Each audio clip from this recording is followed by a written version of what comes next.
Welcome to Orange Weekly, presented by Krause Health. Alongside Mike Waters, I'm Brent. Coming up, Happy New Year. It's time for ACC play full-time for the Orange. We'll hear from Syracuse head coach Jim Boeheim coming up and preview that first conference opponent in the full-time slate. Notre Dame comes to the Carrier Dome on Saturday. And Mike, with that, 2 ACC games in the books already, kind of a unique thing, but Syracuse has now 18 straight in conference here in 2020. Always good when conference play comes around to kind of look at the state of the union, so to say, with this team. And there's one stat that really jumps out about this team on a positive note, and that's the assist rate. About 70% right now. It's one of the leading assist rates in the country. This team is really sharing the ball all around. Yeah, it's the type of team they are. And first of all, they do have guys willing to share the ball, but they have shooters.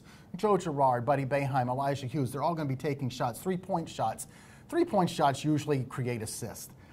Whereas in last year's team, when you had guys like Tyus Battle, Frank Howard, O'Shea Brissett, the assists sometimes created the shot, and it's harder to do, and you had guys really creating their own shots, which have no assists. But this year's team was going to have to shoot the three and shoot it really well. And they are 35, 36% from three-point range. That's leading to a lot of assists for guys like Elijah Hughes and Joe Girard and even Buddy Boeheim. The ball's having to work around the perimeter more instead of being driven inside into the lane and creating like a step-back jumper for Tyus Battle. You brought up Elijah Hughes, Mike. I mean, what is there more to say about this guy? But we're going to say it anyway at this point. He is having an incredible year and is going to have to keep up this production rate in ACC play for the Orange. What's the difference between the Hughes of last year and the incredible run we've seen from him this year so far? Well, we've seen his assists go up. He's already got more assists this season than he did all of last season. Part of that, though, is just a byproduct of him changing in his role. He's gone from the third or fourth option where when the ball came to him, he was the spot-up three-point shooter. Ball went up, no assists for Elijah.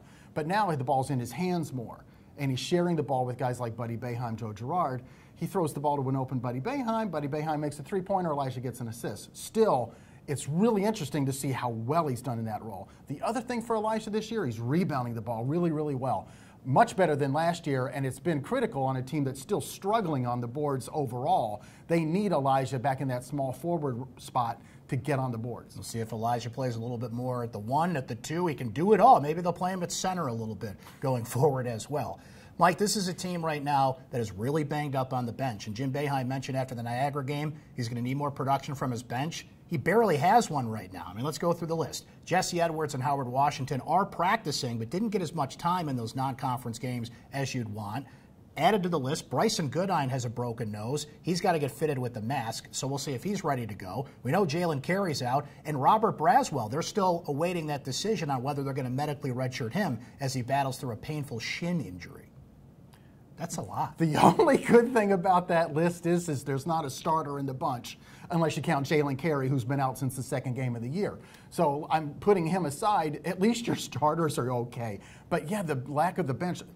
The last 3 games were games when some of the young guys were supposed to get some playing time and get ready for ACC play, and they didn't get that opportunity. Jesse Edwards missed the last 2 games, so did Howard Washington. They're supposed to be back at practice. Are they ready to go? And the unfortunate thing for both of them is they didn't get those games, that run-up that I really felt like they needed in order to get ready for teams like Notre Dame and Virginia Tech. There's a key stat coming up when we preview that Notre Dame matchup. But first, let's hear from Syracuse head coach Jim Boeheim and Syracuse Soundbites. Every game for this team's important. I think that it's interesting. I thought we played well up until tonight after that start, but we played really well in a lot of situations, turnovers and shooting. Everything has been good. Even the Georgetown loss, I thought we played really well there offensively.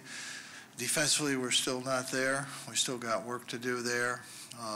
But we need to grow as a team. I think it's going to just be a day-to-day thing, but we've got to get better. We're not good enough right now. We have to get better.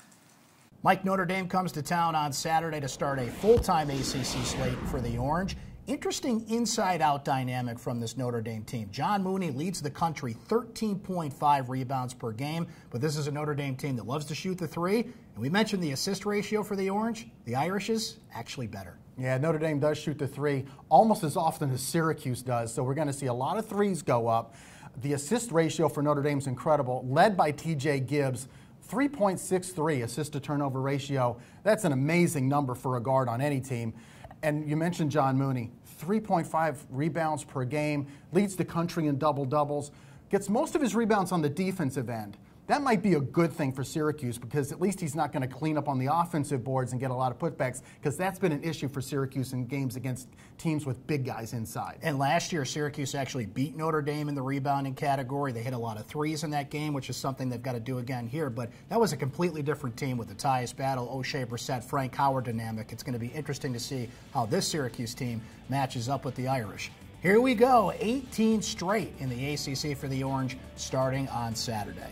Well, that's Orange Weekly presented by Krause Health. For Mike Waters, I'm Brent Axe. Happy New Year, everybody. We'll talk to you next time.